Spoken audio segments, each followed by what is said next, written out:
Hello, welcome to your first masterclass. My name is Elaine Reyes, and if you are here, you are starting lesson 1, module 1 of the Rattle Collective program. So I just want to welcome you and congratulate you for taking this step and getting into the Rattle Collective because it is exciting here. It is exciting here. This program is self-paced. You can pause, take notes, reach out when you need to reach out, and keep the conversation going. Be able to show up in your full love, in your authentic expression. This course is going to challenge you in ways that provide so much creative thinking, so a different way of framing your problem solving, a different way of looking at the world, and it starts to build that compassion, that neutrality and equanimity, and it's going to provide you with so much insight that you're definitely going to have the confidence to be able to move forward and to be bolder and to claim more in your life. So I'm so excited that you are here. I'm so excited, in fact, that I might stumble upon my words, so I'm going to give you an apology beforehand. But like I said, authenticity, self-love, and trust is why we're here. Those are my values, and that is how I lead, and that is how things are woven into this program. So here we go. Our first lesson, we are starting with miracles. So this masterclass is very personal to me. Well, they all are, but I especially love this one. This is how we're starting the journey. This is the journey that we're going on because I want to take you back to 2019. So 2019, my daughter was 2 years old, and I was kind of in that need. My son was already born, so I have 2 children. My daughter was born, and I was in a place in my career where I felt very restless. So I felt like I had way too much skill for the job that I was at. So I was underemployed. And I was stressed out and underpaid, and I was really losing a lot of my power in life, and I was not comfortable with that.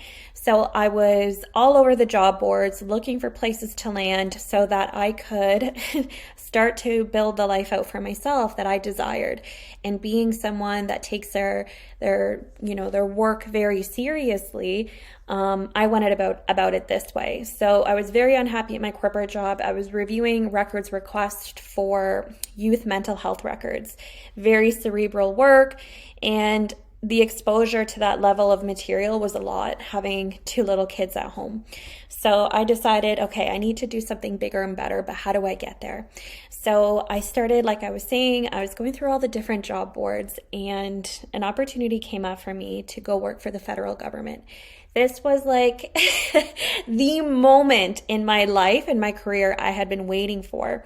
So as an immigrant, I'm Costa Rica, and I immigrated to Canada with my family in 1991.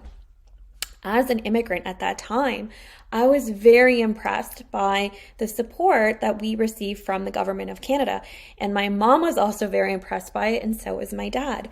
So this is something that I programmed in my mind for a long time, that when I grew up, I was going to work for the federal government.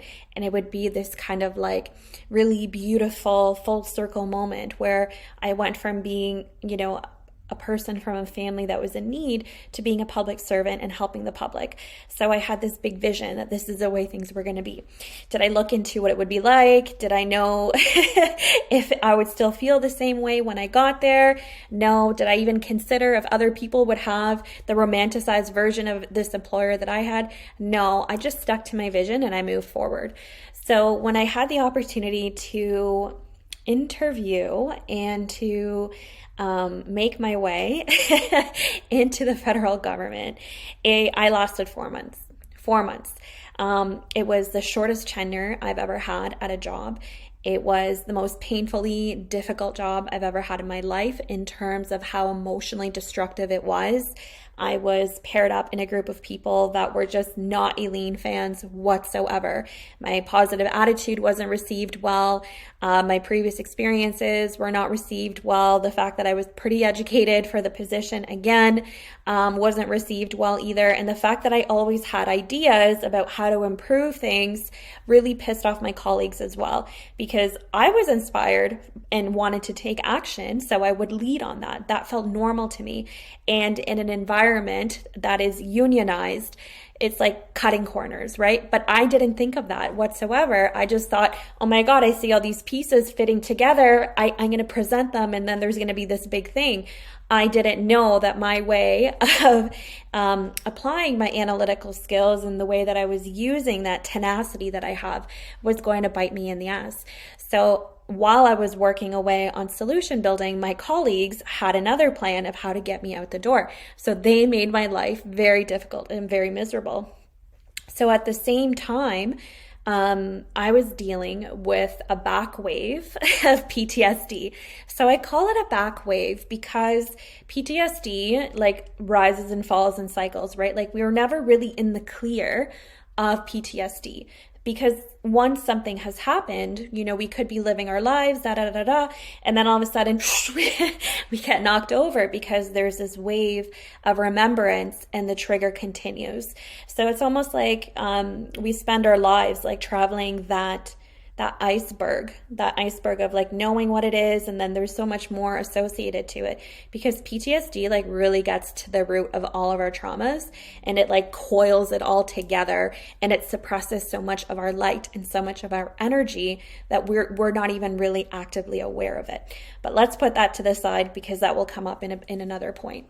So I'm at this job. I had only been there like maybe 3 months at this point, and I'm getting ready to quit my job. And I'm like, how can I tell my husband that this is just not working out for me and I want to quit? I look like a quitter. I look unstable. I look like I have mental health issues. I look like I never recovered from PTSD. So all of the shame and people pleasing was really coming forward for me.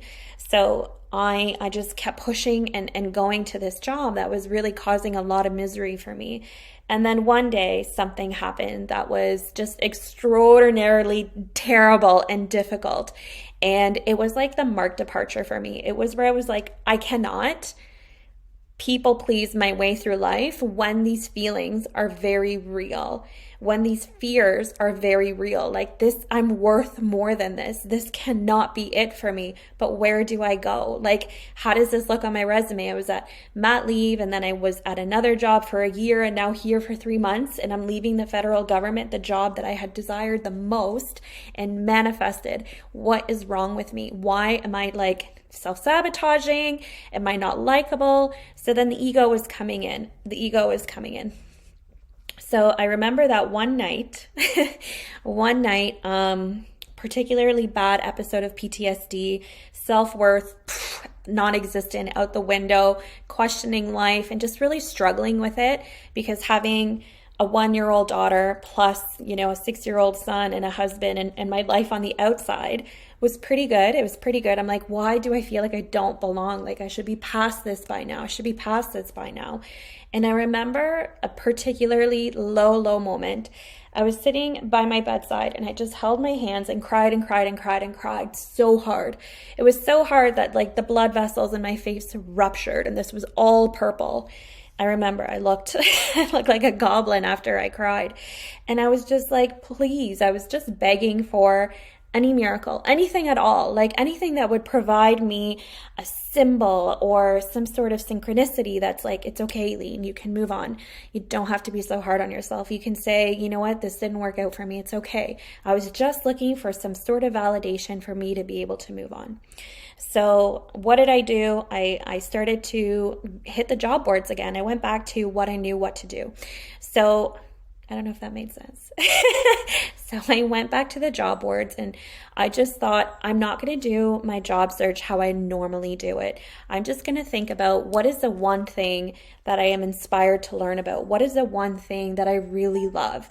So at the time in 2019, I came up with information privacy because like coming from a legal studies background and working through the courts, I had gained an appreciation for information privacy and data management. So I was like, okay, that's my new keyword search. I'm no longer looking in the vicinity of like court support or whatsoever because those are danger zones for me. So I left the government space and I started to look in the private space. This is me sacrificing my pension and my opportunity to remain in those golden handcuffs. This is a very difficult and courageous thing that I did. So I walked away from that, and I found an employer. Who was in the marketing analytics space.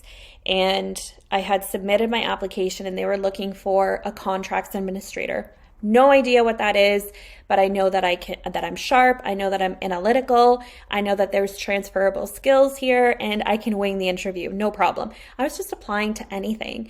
So I think I had like 2 qualifications out of like the 2-page spec, and I just threw it in, submitted, completely forgot about it. About a week later, somebody called me on my phone from an anonymous number. So I answered the phone, and I'm like, yes, this is Aileen. And then it was like, hello, my name is blah, blah, blah. I'm calling from so-and-so. And I had no idea who this person was, and I had no idea where they were calling from. I forgot that I had submitted that application. So then they said, you applied to this position. We wanted to ask you some preliminary questions. I answered the questions, to the best that I could. I was like, oh, I'm definitely not going to get that job. Fast forward like a month and a half, I signed the contract. So I went from being very lost at this job, hoping for a miracle, and then I get this white flag. I went to this job because my gut was like, you need to go here. We don't know what it is, but like when I went there, when I stepped foot in that office, it felt like there was something like the path was finally lighting up for me. And it was like, it doesn't make sense that I leave my federal pension paying job where I could just suck it up and then come here. Like everybody's going to, I'm like, you know what? I don't fucking care. So I negotiated it with my husband, and I'm like, this is like, are you okay with this? He's like, I just want you to be happy. Okay, I have the support at home. This is a new learning curve. This is more like my speed. People here like don't look as threatening as, my previous work environment. So I did. I started there in July 2019. And that decision to leave the federal government and to work in the private sector is what fast-tracked my ability to learn corporate business law, to negotiate agreements, to advance my education, to learn business ethics, to learn corporate ethics, to learn all these different pieces of how to run a B2B company and how to communicate inside B2B. I also learned how to negotiate with big players. I learned the US markets versus the Canadian markets. I learned about pipelines. I learned about reading SaaS negotiations and so on and so forth. All these skills that I would have never had access to had I stayed where I was. So was I getting paid like someone who had those skills? No, but sometimes you have to take, the outcome has to be different, right? So sometimes the monetary outcome isn't like your goal. Like for me, it was like, I know that eventually I'm going to do my own thing. So I'm going to sit here with my spongy brain and absorb everything. And that was my plan. That was like my next plan. I didn't know what was going to happen. Maybe I would follow it up with a master's in privacy law. I don't know. But I was going down this very narrow horizon.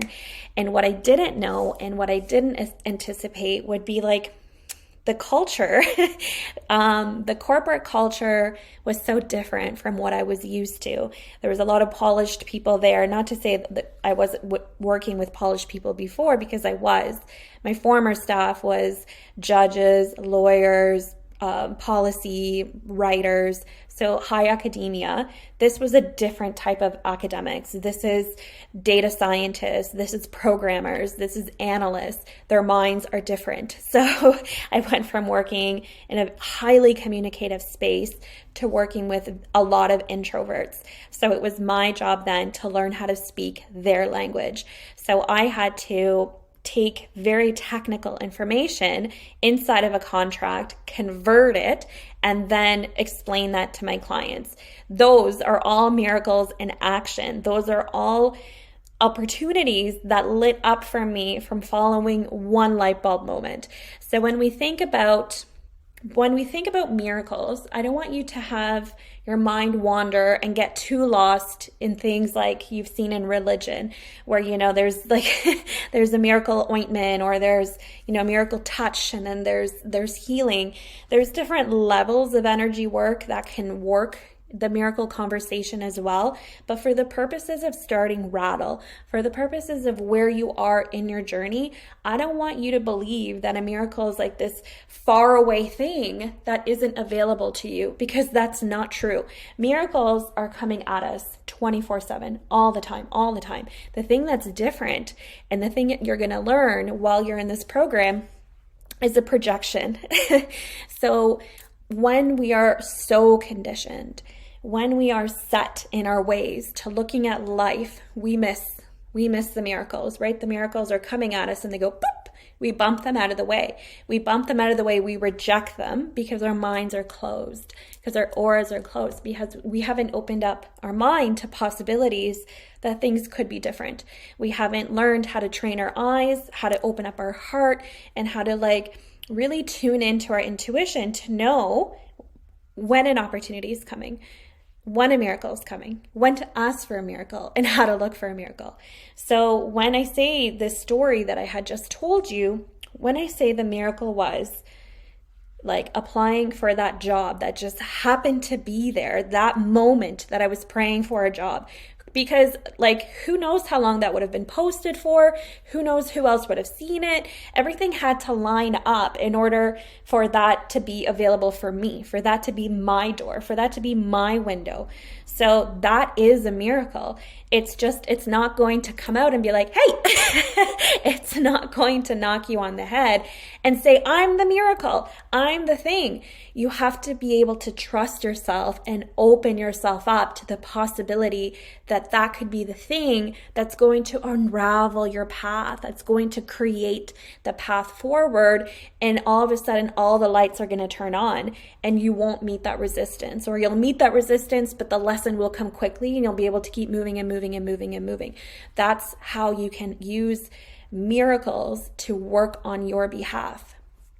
And I want you to embrace this also when it comes to going through the workbook, when it comes to any spiritual work that you do. This is about connecting. Miracles work in frequency. So this is about connecting your mind and your heart. So it's impossible to live life fully and holistically from one place and not the other. So we can be very much stuck in the material world of things. I could have been stuck as a contracts manager, as a legal representative. I could have stayed in that mundane. Yeah, I could have stayed reviewing contracts and making moves around the corporate ladder. But then there would always be that extra layer of like, this isn't satisfying me. This isn't what I want. So that's where the spiritual aspect comes in. Your spirituality is literally the language of your soul that you feel through your heart, that you feel through your body, that you feel through your senses. It's like what gives you that, oh, I like that, or oh, I don't like that. It's what makes your body respond to things and shakes you out of the mundane and shakes you out of the rigor, and it gives you that response, right? It's almost like the universe, God knew that we get stuck in the mundane. It's like they knew that we would fall into this rhythm of like, I'm just going to do the same thing every single day. And they were like, okay, how do we remind them? How do we remind them that there's joy, there's vitality, that there's love? Oh yes, when they get it, when they hit it, we'll give them a little zing, a little zazazoo. So when you get the it's not just, please don't brush that off as a coincidence.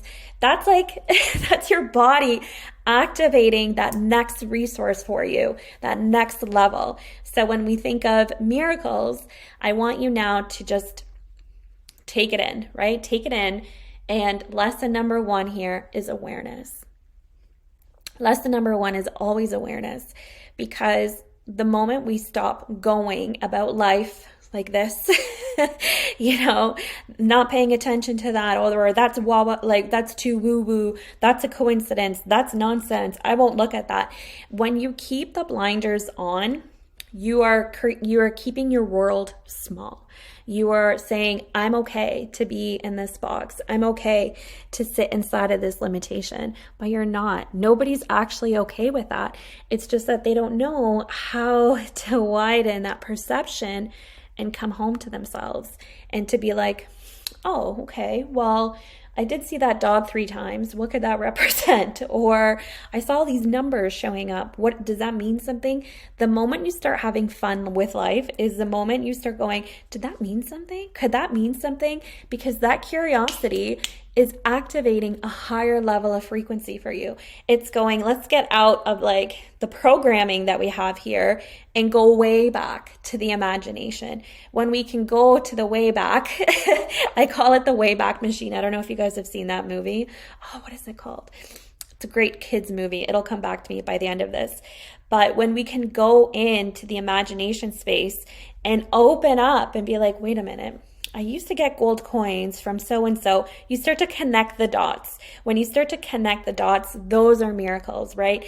And then you start to see, okay, could someone have been responsible for sending that to me? Or did I pray for that somehow? Or did I subconsciously think of that and it materialized? Is it really a deja vu or is it a miracle? And like I said, once we start asking ourselves these questions from a place of awareness, our day-to-day is not the same anymore. It's not. It's impossible to go into your day and keep the blinders on, because then you're like, oh, okay.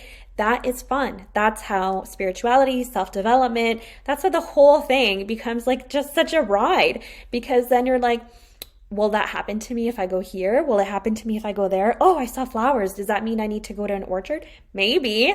I don't know. Pursue it. See what happens. That's miracle language. That's miracles in action. That's the frequency that attracts more miracles over to you, because you are in gratitude, because you are using your heart, because you're using your curiosity, which amplifies love. You're attracting different people and conversations to your energy field that will keep promoting that for you. So from this, in seeking out miracles, we're not seeking out miracles from a place of scarcity. So I told you at the beginning of this masterclass that when I applied for that position, I was in originally coming from a place of scarcity.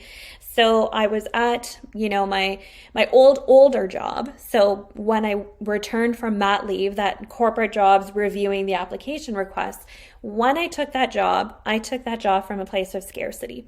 It was never going to go long term for me. When I took the job for the federal government, it was also from the same place of scarcity, because I hadn't learned the lesson yet. I hadn't really understood my value and know how to sell it. I assumed that it would just be available for me. And I forgot negotiation. I forgot my own self-respect. And I forgot that there are possibilities available to me that I was not even aware of. So that's fine. That takes time to learn. I was in my early 30s at the time, so I get it now.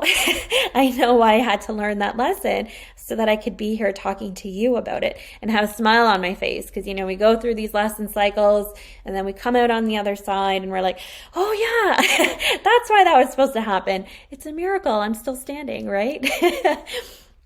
So I want us to get, lesson number 1 was to come from a place of self-awareness. And lesson number 2 is to come from a place of amplified value and desire. I want us to get really comfortable with the truth, and the reality is that we have a lot of value. We have a lot to offer the world. We are unique, we are individual, we are special, we are authentic. There's so much that others can learn from us, and there's so much that we can teach other people. And I want you to come into this space of receiving miracles from a place of authenticity, from a place of knowing that it is your birthright, from a place of knowing that actually this is completely available to you. I want you to think about this as not something that happens to me. This isn't an Aileen thing. This is not something that happens to other people, but you are receiving this message. You came to this program. You are here today specifically because you also are worthy to be able to claim whatever it is that you want in this world. You have the privilege to be a human. You have the freedom. You have so much available to you without even you knowing it yet. So when we open up that window and we get you peeking to bigger and bigger horizons, I want you to give yourself permission right now that you are going to think bigger, way bigger. So the first thing you just thought of, multiply it by 100. Because why not? You don't know what's around the corner. Just like I didn't know that, a specific job was around the corner that would set me up for success in different areas of my life, that would lead into me being able to manage two companies. I didn't know that was around the corner for me. And I don't know what's around the corner from that opportunity. So that's what I want you to memorialize and to internalize right now.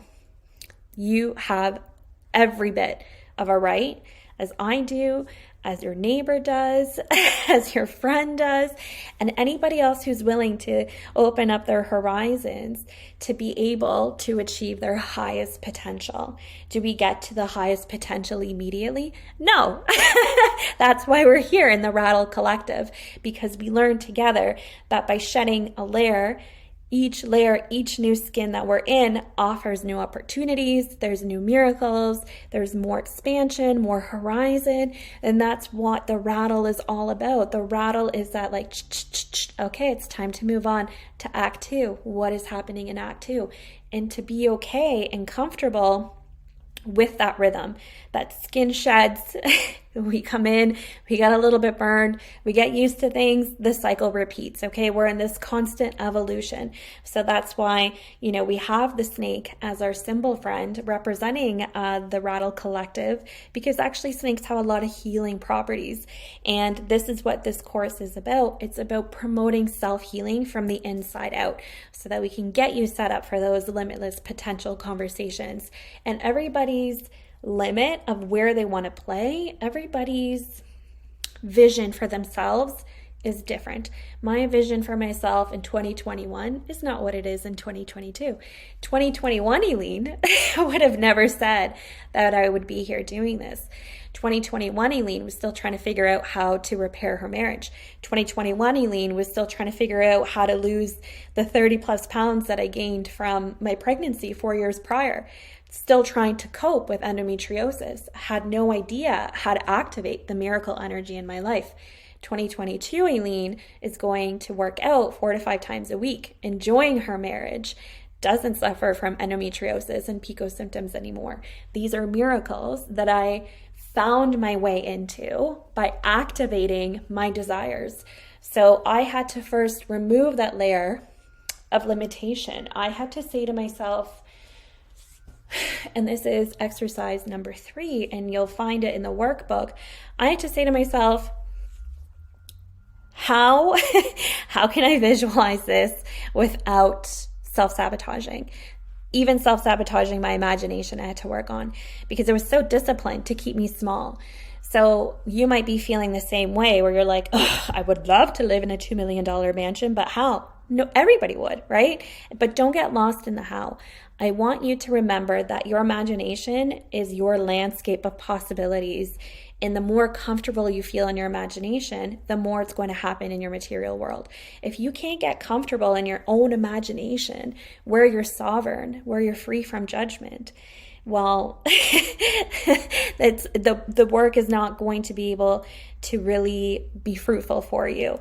So I want you to work on this. I want you to take the affirmation work seriously. I want you to take the journaling seriously, because we're reversing all the scripts that we have told ourselves. We are reversing all of those limiting beliefs that keep us from wanting to seek out miracles and from believing, right? Because I think, and I never want to position it this way, but it's like we have to buy into this idea. And even if you're sold on the healing, maybe you don't know how much of your conditioning you have to give up in order to move forward, in order to really get the fruit of the labor that comes with checking in with your emotional work. So I want you to remember that when you go into your imagination, you're safe to do whatever you want in there. You're safe to come up with whatever vision wants to come through. It's not for you to say, I can't think of that. That's crazy. please remove that from your mind frame, because anything that comes through, it's coming from your higher self. So your higher self is like, oh my gosh, she's in the game. Let's send her all these things. And then it's like dodgeball and all these balls of energy and all these insights. And those are downloads, right? All these things are coming at you and you're like, oh my God, how do I latch onto something? It's fine. It's the whole filtration process. It's the whole releasing process. It's the whole, like, I finally get to, like, have fun again. And it's like this activation process is what is going to lead you into the law of attraction. It's what's going to make sense for the law of assumption, because it's setting up the foundation for making mind work successful. It's setting up the foundation for you to be able to say, mindset, I totally get it. I'm a mindset hacker. I get how it all works now, right? Because it all works from the top down, but it doesn't come from a cerebral place. It actually comes from here, which is our third eye, which is like what's being activated by our intuition. It's what's taking that role of the material world, combining it with all that data we're collecting all the time in the background, and it's creating a new synergy for us. It's putting a new mold together for us, something deeper to dive into. So I want us to work through this book and really have those exercises of the imagination. Get into brain dumping. Brain dumping is a good way to, like, get your conditioning out of your system and be able to check with your imagination. And I will tell you, when I started this exercise, it was very hard for me to be able to be that honest with myself, to be almost like my mom guilt just could not release me, even in my imagination. Even if I was like, I want to go to Hawaii for 10 days without my kids. Like, that's what I want, right? Because that's when I was in the burnout. So I was like, I just want to go on vacation and leave my kids behind. And then, like, the logic would kick in and be like, who's going to watch your kids? How are they going to get to school? You can't leave them behind. They're too young. How will this affect their development? Blah, blah, blah, blah, blah. And then the subset of bullshit questions comes through. And not to say that they're not real and logical and practical concerns, they just are not, this is not the place for them, okay? So we have permission, moms, to just release, okay? Release the guilt just while you're here, because this is for you. So we're just going to push that aside. We know logistics are around. Okay, we don't have to pay attention to them. I want you back in that chair, in that resort, imagining that you're getting, your drinks brought out to you. The weather is perfect. The breeze is beautiful. You're there with either your husband or your wife or your boyfriend or your boyfriends or whatever it is that, brings a zazazoo to you. I don't know, or you're single and you're out there looking for some fun. Whoever, whatever, put it into your fantasy and fill it up with as much as you need, whatever, until you get to that point of like, that would feel so good. Because you know what? Your brain doesn't know if it's real or not. So it's going to think that that's reality, and it's going to attract more of that to you because of the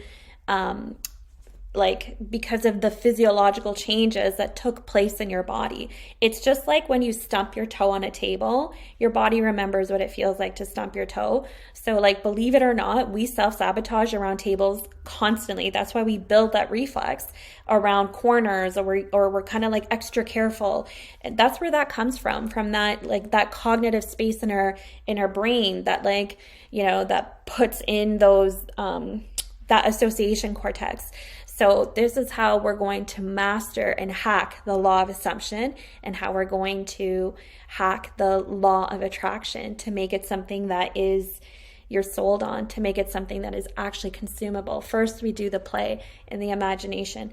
First, we get rid of the guilt. And until you learn to play with that from a place of authenticity, then we can move into how we're going to support our desires and our big vision with this authentic embodiment of the law of assumption. This is the best part, the funnest part about life. And yes, it's true. I will tell you right now, okay, when I started to do law of assumption and law of attraction, honestly, it was like maybe 13 years ago. Yeah, probably 13 years ago. So another miracle. I was a hairdresser in Toronto at the time. Can't really tell. No, my hair is just kind of. Anyways, I was a hairdresser in Toronto at the time and thirsty for spiritual knowledge. I just never really liked the industry, and I was like, oh, where's all the souls? Where's all the spirituality? Where's all the, where's my astrology people? So I was really thirsty for that. I was really thirsty from that, and coming from a family that always normalized spirituality, always talked about, encouraged dream interpretation, always encouraged talking from that place of, the wider lens and storytelling. I really truly missed it when I lived in Toronto. And one day I was at my apartment and I was like, oh, I need to go. I got this feeling, I got this download that I needed to go to this rental unit that my roommate and I had, where our stuff was kind of obviously temporarily being held while we switched apartments. So I'm like, we have to go to this storage unit. And she was like, it's the middle of the night, it's raining, it's 10 o'clock, we're not going. And I was like, no. And I insisted we needed to go. I sold her on it. So we got into a cab from Midtown. We went to the junction. If you're familiar with Toronto, it's like a 20-minute cab ride. So, well, back then, I don't know now. But so we got into a cab. Yes, a cab, not an Uber, different times. So we got into a cab. We went to this storage unit and we noticed that one of the units had been dumped out and there was like furniture and boxes and all this stuff everywhere. So like to two broke 20-year-olds, this is like winning the lottery, right? We're like, oh my God, it's a free for all. So like my roommate went one way, I went the other way. And in the corner of my eye, my good eye, I saw this box and I was like, what could be in that box? So I went over there and I opened it, and it was like a spiritual encyclopedia. It was this library of books from different schools of thought, different philosophies. And I was like, oh my God, I cannot believe I just found this. And then there was books on photography and psychology. There was books on so many different things that I'm interested in. So to this day, like I have them in my library to the side there because they were gifted to me, I believe. I believe that miracle is what gifted me to be able to collect all this amazing ancient wisdom that you guys are learning about here in Rattle. So I learned about the law of assumption back then, and I had been using it in school to kind of get myself through essays, and I will tell you about that another time. But this is how I use the law of assumption. So because my mind has already been disciplined in that space, that imagination space, what I do is I'm like, okay, what is it that I really want? Okay, what does Queen Aileen want? And then I bring it into my vision, and then I start to like track it. I start to track it in different places. So, at one point it was this engagement ring. Like, what did I want it to look like? This is before I even, was proposed to. I was like, I want it to be like shiny and blingy and this, and I want it to like have double halo. Like I was looking up engagement rings all the time. I was going to stores. So I was living in the energy of someone that already had this, like had already been proposed to. I don't know if I've ever actually told my husband this, but what I'm saying is the embodiment part started to become natural to me. This is also how pregnancies, came into my world, having endometriosis and polycystic ovarian syndrome. Like I went through menopause the same year that I had a baby. Like that's a miracle. That's the law of attraction. That's the law of assumption. So I know this stuff works. I know what it takes to get to that place where we are really invested and we've really bought into it. And I know it's going to take, maybe weeks, months to get there where you're fully comfortable with like how mind-blowing this stuff is. So I'm using my life examples just to let you know that I've had like a full 13-year run with this. This isn't like something I started doing, last year. It's just that now I'm teaching it instead of doing it privately, okay? So anytime that you have a question about does the law of assumption work in things like healing my marriage, Yes, it does. I 100% because I've done it. Does the law of assumption, can the law of assumption and attraction work for things like healing my body? Yeah, absolutely. Because I healed my endometriosis and my polycystic ovarian syndrome. Are my results different than yours would be? Of course, we're all individuals. Can we have a conversation about it? Yeah. Is there wisdom that I can share? 100%. And that's as far as that can go, or it can go a little bit deeper, so there's always an invitation to go a little bit deeper in our curiosity, right? Okay. So I want you to remember when we internalize definitions of miracles, what words were given to us? How high was that ceiling made out to be? Miracles are for you. They're for your longevity. They're for your prosperity. They're for your happiness. Miracles should just be normal to you, okay? So it's about opening up. Lesson number 1 we talked about was having that self-awareness, right? To be able to go, maybe I won't dismiss that as a deja vu. Maybe it wasn't just a dream. Maybe if I track this, it's actually a message starting to come through. Maybe it's the beginning of unraveling something. Maybe it's that first brick in my yellow brick road. You just never know. So just having that, you know what I mean? Just being able to give yourself that opportunity just to think a little bit deeper in things instead of, just mopeding through life. We're going to take time for self-awareness, okay? We're going to take time and reflect. And then I want you, because you may not be sold on it, and I shared my stories of how, miracles have come in my life and how I've welcomed miracles. Now I want you to think about if you've ever been in witness of a miracle and how did that feel? How did that moment feel when you were like, there's no way that happened? Like, it just doesn't make sense. How did you internalize that surprise of a miracle? I want you to think about that as well. And I want you to think about what you want miracles to look and feel like for you. I know how I want them to look and feel like for me. I'm very artistic, so I need like tactile things. But this is something you're in control in. So if you're like, I want my miracles to be numbers, call it out. If you respond to numbers, call it out. If you respond to movies, be like, I want my miracles to be in movies so that when I turn on a TV and I'm thinking about going to a baseball game, I want to see a movie that's a baseball game and I know that's my miracle. I know there's a message in there. That's how easy this can be for you, okay? And then I want you to think about when we get into that imagination space, desire and deserving come from a place of love. So how can we get your heart opening up to receive all this, to be sold on this, to integrate what you're learning, right? It's like if the heart is resisting and it's like, that's an Aileen thing, or that's a so-and-so thing, we're not like, we're stuck, right? We're perpetuating that root chakra to be out of alignment. We want that root chakra in alignment. We want the root chakra in alignment. So opening up our mind to these possibilities will help promote these chakras aligning for us. So there is a chakra handout in your members area that you can download. It's just kind of like a self-paced guide that you can look into, which is amazing too if you want to dive a little bit deeper. Okay. And I have another question here I want you guys to work through, which is how comfortable are you with sharing this stuff? Because the thing is that we're social beings, and when we start to kind of carve our path, carve our own individual beliefs, we get excited about them. We want to talk about them, right? Like we want to bear witness to these things. If we're taking everything over to people who are still sitting in skepticism and they're pessimistic, that's going to kind of set you back, right? That's going to set you back a little bit.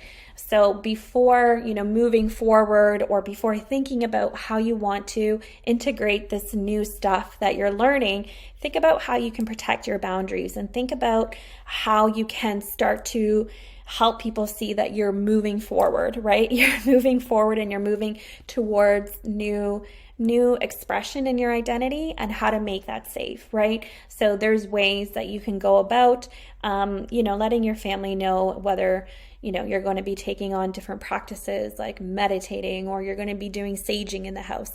There's different ways to communicate and to help people meet you where you're at right now. If you want to work through that, we can work through that privately on a one-to-one session. Because I do feel that everyone that's in your life probably desires to understand or support you if they're in your life. It's just we got to help people. You got to understand their own communication, their own resistance, their own conditioning before we can just jump on them, right? There's some negotiation there that we're going to talk about. Okay. And then we're going to talk about in the workbook about your genuine love and if it's available for you. How much do you believe this to be true? And it's okay if you're like, I want to believe it, but I'm still a skeptic. That is 100% valid. There's, like I said, there's quick integration where you're ready to go, depending on, how far you've done your own self-study. So there isn't like a race to be won here. There isn't a trophy. This is like a lifelong progression thing. And sometimes we have things that happen in our life that kind of accelerate that need to learn more. And sometimes we're kind of like, going through life. So we don't have that need to explore additional resources of self-development or of wellness or of connection or of mind development. So wherever you are, it's totally 100% okay. And then I want you to journal on things about how you have prayed for miracles, and if you've gotten the desired outcome, why do you think that happened, or why didn't it happen? Why did it work? And I talked about whether these things were coming from a place of scarcity and lack, or if they were coming from a place of desire and open-hearted energy. So I get you to think about that and just be really introspective. There's also a great part in the workbook here that allows you to have reflection. Reflection is so important.